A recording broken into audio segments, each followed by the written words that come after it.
Again, good afternoon, Broome County. Good afternoon.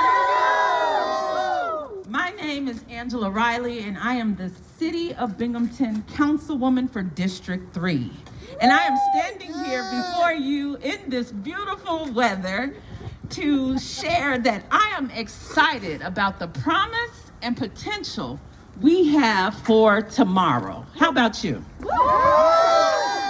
I am excited because we, the residents of this great city and this great county, will be afforded quality options when it comes to those who lead us not only in the city, but in Albany.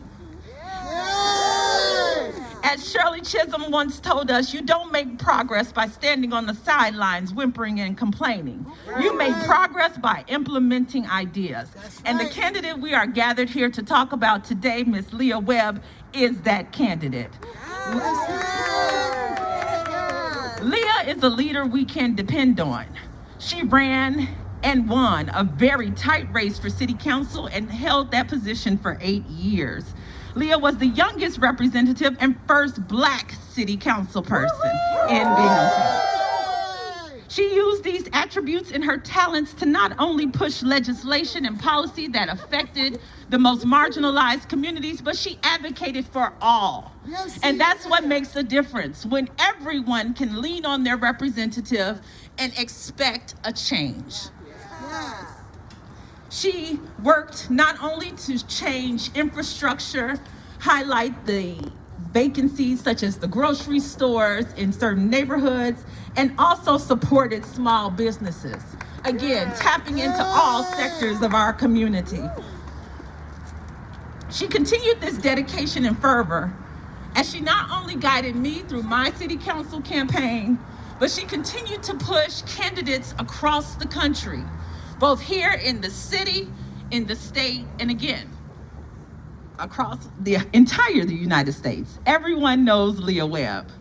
And if you look around and you see who's run lately, women like her, women like us, are not supposed to run for office.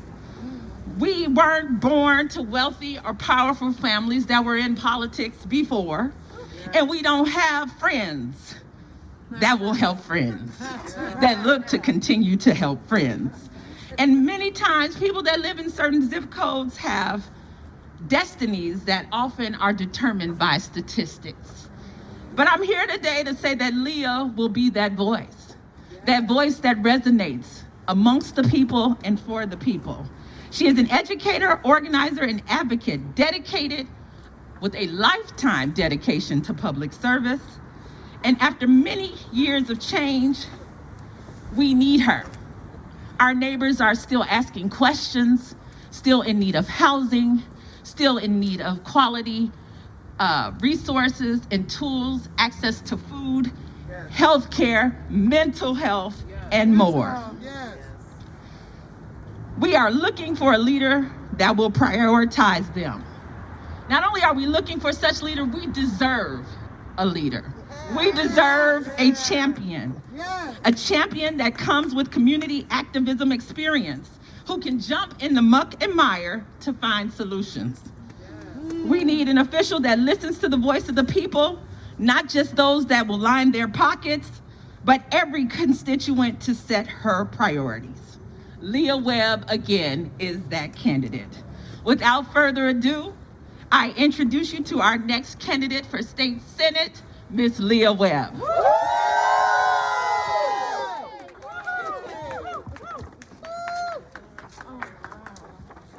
Having a little deja vu. Good afternoon, everyone. Good afternoon. I want to thank everyone for making time out of your extremely busy schedules to be here this afternoon. Thank you so much to Angela, not only for your friendship, but your dedication and commitment to making our community a much better place for everyone to grow and to live. So why are we here on yet another wonderful weather-filled day in the Southern Tier? It's simple. It's important and necessary that we have leadership that is willing to fight for and invest in our community. I have dedicated my life to being a passionate advocate, and my work is rooted in public service focused on social justice. I was born and raised here in Binghamton, New York, actually on the south side of Binghamton. Shout out to all the south side folks. A child from a low to middle income blue collar family, a family that is rooted in the values of social justice. My parents invested in me and my siblings the importance of being willing to fight for fairness and equality because they understood firsthand what happens when leaders don't see the full value of their community and disinvest. They instilled in us the importance of justice for all and not just the few and fortunate. The values of being your sister and brother's keeper and the idea that even a small group of dedicated individuals can make a difference. I further developed these ideas through my education. I am a proud product of public schools here in New York, especially upstate New York, and I'm a first-generation college student who attended SUNY Broome. I had graduated with a degree in liberal arts and sciences and also received my degree from Binghamton University in neuroscience. The values that I learned growing up propelled me into my community advocacy where I led efforts on various social and environmental justice issues such as quality education, healthcare, access to fresh foods, sustainable jobs. I was elected to Binghamton City Council as the youngest and first ever African American ever elected to City Council in the city's over 200 plus year history. And during my time on council, I worked tirelessly to address issues that many neighbors and community residents raised, such as issues around blighted properties. And I helped to turn those blighted properties into affordable homes for individuals and families, addressing food deserts in our community through establishing community gardens and urban farms. I passed legislation rooted in equity, such as equal pay for women, the creation of city-based human rights commission, a climate-wide city action plan, climate action plan, supported small business development and job creation through several partner organizations in the Southern Tier and other equity-based legislation. Those issues and values that impact all of us to ensure that we have access to those resources that we deserve from birth. And thank you. And as an elected official, I learned and understood firsthand the importance of expanding opportunities for civic engagement, that communities that do not create space for the next generation and for its residents to be involved in those daily decisions that impact their lives has significant consequences. And so because of that experience, it led me to working as a trainer and advocate to increase marginalized voices in elected office. Now in my role at the university, I develop and provide diversity, equity, and inclusion trainings and programs for faculty, staff, and students with the desired goal of advancing an environment that's filled with respect and success for students, faculty, and staff at the institution.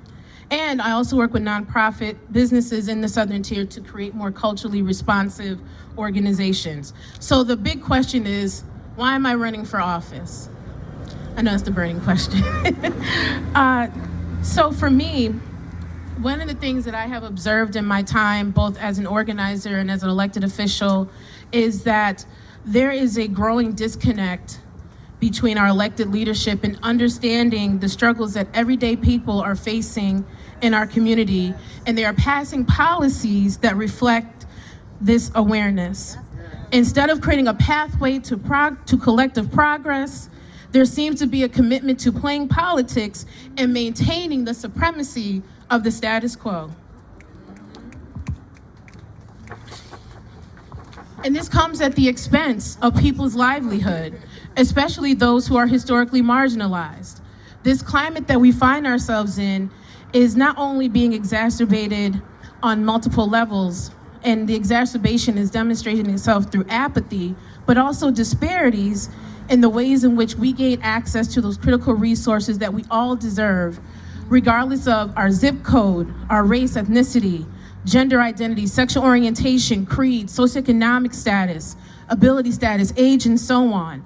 And it is because of this and my experience as a dedicated advocate and public servant that I want to go to Albany and fight for you.